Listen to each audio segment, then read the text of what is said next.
Ok បងប្អូនទាំងគ្នាអញ្ចឹងនៅខាងក្រោយរបស់ខ្ញុំកុំព្យូទ័រដែលខ្ញុំកំពុងតែរៀបចំកាត់ជាមួយនឹងវីដេអូរបស់ខ្ញុំ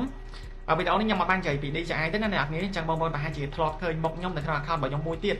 ហើយក្នុង account នេះគឺខ្ញុំនឹងព្យាយាមចែកម្លែកចំណេះដឹងមួយចំនួនក៏ដូចជារឿងឬក៏បញ្ហាផ្សេងៗដែលបងប្អូនចង់ដឹងអញ្ចឹងណាអ្នកនរគ្នាតែគ្រាន់តែបញ្ជាក់វីដេអូនេះខ្ញុំអត់បាននិយាយពី DJI ទេអញ្ចឹងខ្ញុំចង់និយាយទៅកាន់បងប្អូនដែលគាត់ចង់ចាប់ផ្ដើមធ្វើវីដេអូកុំព្យាយាមខ្លាចអីជាក់ស្ដែងខ្ញុំនឹងជាមនុស្សដែលខ្លាចតែគ្រាន់តែកាលពីមុនខ្ញុំចូលចិត្តធ្វើវីដេអូណាអ្នកនរគ្នាខ្ញុំមកចេញធ្វើមុខនេះគឺខ្ញុំខ្លាចមែនតែខ្ញុំរបៀបចូលចិត្តធ្វើវីដេអូបង្ហាញនេះនោះអ្នកនរគ្នារបៀបនិយាយខ្លីខ្ញុំចូលចិត្តចែកម្លែកអញ្ចឹងនៅខាងក្រោយរបស់ខ្ញុំកំពុងតែប្រើ CapCut កាត់ជាមួយនឹងវីដេអូដែលខ្ញុំផុសនៅក្នុង TikTok របស់ខ្ញុំមួយទៀតអ្នកនរគ្នាអញ្ចឹងខ្ញុំចង់ផ្ដាំទៅបងដែលគាត់ចូលចិត្តធ្វើវីដេអូគាត់ចូលចិត្តធ្វើវីដេអូគាត់របៀបគាត់ឆ្លាញ់ខាងធ្វើវីដេអូប៉ុន្តែគាត់អត់ហ៊ានចាប់ផ្ដើមហើយគាត់គិតថា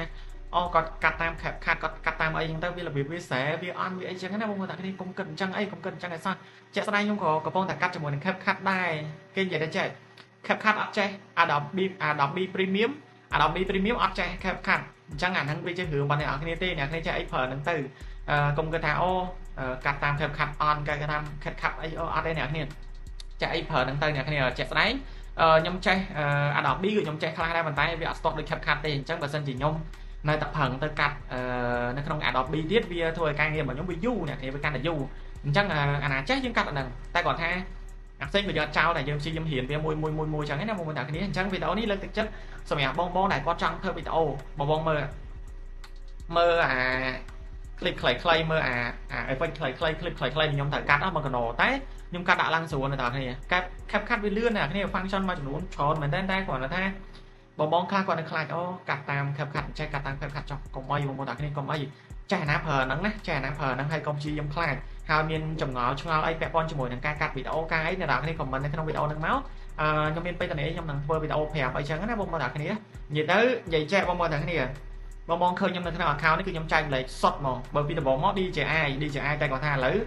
DJI វាផ្ដល់គុណសម្បត្តិឲ្យខ្ញុំបានច្រើនអញ្ចឹងខ្ញុំបានសូវបាននិយាយអីវាទៀតទេបងប្អូនតាគ្នាអញ្ចឹង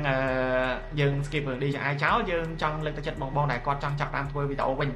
ស្មាយឡើយគេធ្វើវីដេអូច្រើនណាស់បើសិនជាយើងនៅតែខ្លាចកើតទេអញ្ចឹងអ្នកដែលចង់ចេះអ្នកដែលចង់ចាប់ដើមកុំភ្លេចព្យាយាមកាត់ទៅព្យាយាមអីទៅវាអត់មានជាបញ្ហាទេបងប្អូនតាគ្នាអត់មានអីក្រៅពីយើងតស៊ូទេវាមានពាក្យពីរទេបើសិនជាអ្នកគ្នាធ្វើទី1វាបរាជ័យទី1វាជោគជ័យតែបើអត់ធ្វើទេវានៅតែបរាជ័យចឹងឯងវាអត់មានបានជោគជ័យមកពីណាទេអញ្ចឹងខ្ញុំលើកទឹកចិត្តណាខ្ញុំលើកទឹកចិត្តសម្រាប់គ្នាយើងសម្រាប់បងដែលគាត់ចូលចិត្តធ្វើចង់ធ្វើអីហ្នឹងខ្ញុំលើកទឹកចិត្តធ្វើទៅកុំទៅខ្លាចអីអ្នកនរគ្នាអូខេអញ្ចឹងវីដេអូនេះមានតែប៉ុណ្្នឹងអ្នកនរគ្នាអរគុណច្រើនបាយបាយ